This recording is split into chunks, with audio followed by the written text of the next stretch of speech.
Sumqayıt şəhəri 4-cü mikrorayon 17 saylı binanın qarşısında yerləşən ərazi sakinləri uzun illərlə davam edən yol problemi ilə bağlı redaksiyamıza müraciət ünvanlayıblar. Sakinlərin sözlərinə görə, Mənzil Kommunal Təsərrüfatı İdarəsinə yaxın yerləşən küçələr və məhəllə daxili yollar uzun müddətdir bərbad vəziyyətdədir. Dağılan yol örtüyü həm ərazinin ümumi görüşünə mənfi təsir göstərir, həm də sakinlərin gündəlik hərəkətini çətinləşdirir.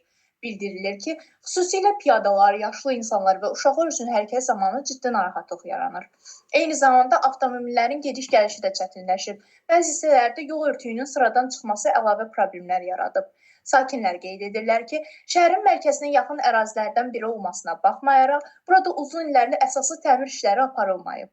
Ərazi sakinləri aidiyyatı qurumlardan məsələyə diqqət ayırmasını, yolların yenidən qurulmasını və mikrorayonda abadlıq işlərinin görülməsini xahiş edirlər.